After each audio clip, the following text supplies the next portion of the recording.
Hey guys, so today we are messing with, apparently dropping everything. Today we are messing with something new that I bought for my hair from a company. The company name, she gave me all kinds of cool stuff. I have her business card, a little care instructions card, and a sticker. I love free stickers. But the company is Alice Dreads. We will get into the name and everything like that once I get started with the hair. But on this card has instructions and everything, and it says, you know, company shop from Ukraine, which is freaking awesome because, you know, not only am I doing something for my hair that is going to help my hair, but I'm also supporting a small business in Ukraine. So that is super cool. But this whole thing's going to be time-lapsed, and we are going to discuss locs and the history and really dive into it, especially because I know that there's going to be a lot of concern for me having them. So I want to discuss the history and why I made this choice to buy synthetic locks and do my hair. So yeah, let's just get into it. Someone take a picture. We can't see your face. Cheese. I can't see your face. Come up here. Your best mommy. Alrighty, before I dive into the actual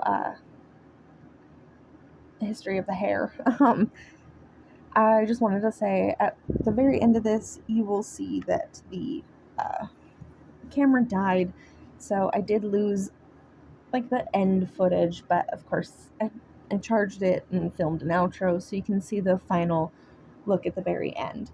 But yeah, just wanted to get that out of the way. And I just also wanted to say next week I will have a video kind of updating you guys on some stuff. Just be prepared for a little mini update thing. But okay, let's talk about the locs now that I've wasted like a minute of your time. So locs exist in multiple cultures across the world. And here in America, we often associate them strictly with Black and African culture, which makes sense because in pre-Columbian America, Oceania and African locks were used as a social and cultural symbol, which was often associated with shamanism. And that was really all that we saw in terms of locks. Now, as far as where locks originated, one of the first civilizations to have them was the Minoan civilization. And this was one of Europe's first civilizations, which was centered in Crete, which is now a part of Greece. However, we also have descriptions of the Vikings in what were believed to be locks. Their hair was often described as snake-like or sometimes rope-like. However, overall, we believe that they twisted their hair in a very specific way that kept the locks back and appeared as one large lock. Hence the comparisons to that more of a snake or rope-like appearance. However, when some Vikings stayed in Germany and became what we refer to as Germanic tribes, the style was adapted to a closer comparison of how locks are worn today. However, most people agree that the beginning, like true beginning of the hairstyle, originated in Egypt.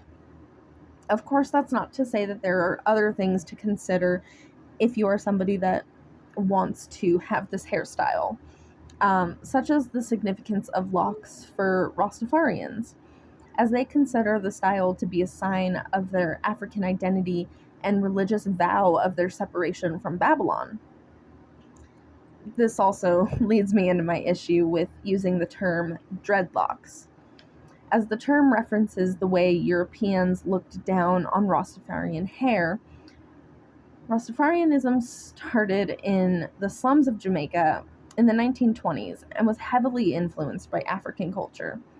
The religion got its name from an Ethiopian emperor who was forced into exile following the invasion. As the Rastafarian religion gained traction, some Christians began to take issue. And, this is something that we see time and time again throughout history, right? Just religious conflict that sets, attacks and etc. But they were seen as a threat to the Christians, and Rastafarians even began to suffer attacks by authorities. Now, I did try to look into what the attacks were. There was a lot of dispute on what the actual attacks were from all the sources that I was looking at. So I can't say anything past attacks. But this began the ridicule of their hair. It was used as further persecution on the grounds of others seeing the locks as disgusting and disturbing. Some even thought the term dreadful was fitting, which is when the term dreadlocks was coined. This is why I personally refer to the style as just locks. Not only is the history behind dreadlocks as a word soaked in violence and persecution, but I personally do not have any Rastafarian ancestors. And while this is a part of the history of the hairstyle as a whole, it isn't a part of history in my family, like my genetic history. My family history dates back to the Vikings and the Germanic tribes, as mentioned previously, as well as some of the early Christians that we also believe wore this hairstyle. So the term locks is just more respectful to every culture in my eyes. So this leads me into why I decided to make this video, which is the discussion of cultural appropriation. Now, this is defined as an unacknowledged or inappropriate adoption of the customs, practices, ideas, etc. of one people or society by members of another and typically more dominant people or society. And I understand that to many, this hairstyle is seen as cultural appropriation, especially when worn by a white person such as myself. So I want to say that my goal in wearing these is to not appropriate. I did extensive research on the common ways in which my ancestors wore the hairstyle, and I found a shop on Etsy that styles her synthetic locks in a similar fashion. And while I don't agree with her using the term dreads, I'm also not going to assume ill intent, as this was the common name in today's society, and she is located in the Ukraine, so English is not her first language. I'm saying this as I will be linking her shop below, and I don't want a very kind woman living in a country that has been facing destruction to receive a slew of hate over something I don't think she meant maliciously. If you are interested in synthetic locks, though, I would go check out her page. She has a lot of options that are inspired by Viking stylization, and it would be a direct way to help someone in the Ukraine. But that's just a side note. My main point is I understand that first glance, a lot of people are going to assume that I'm just appropriating Black culture. And while I definitely respect that many feel that this is something that is more like, this is a hairstyle that is more owned by Black culture, I guess I should say. I think historically speaking, there's just really no true way to know what culture would even have the right to claim this as their hairstyle. And I don't think that this hairstyle in particular is one that we should be fighting with each other about. But that's my own opinion. So the phone died before I could finish the recording, but it is done. My hair is so cute and fun. I'm very happy. And this is a protective hairstyle. The reason that I wanted to do this, and the reason why I cut bangs, is because I want my hair to grow back healthier and just like clearly better.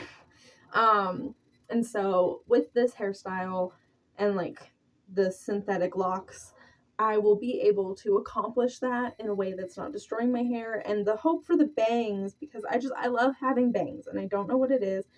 I cut them where they are now, so that way hopefully in 3 months when I take these bad boys out,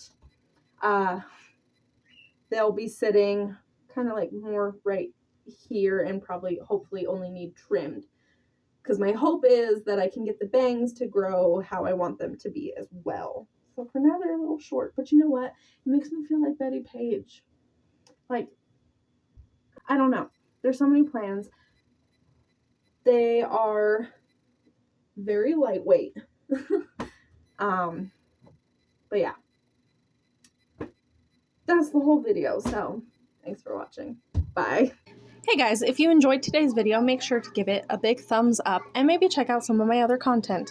And if you really enjoyed the video, you can always hit the subscribe button and the notification bell so that way hopefully you can see more of my content. Why am I in here? Because I'm recording a voiceover, my silly boy.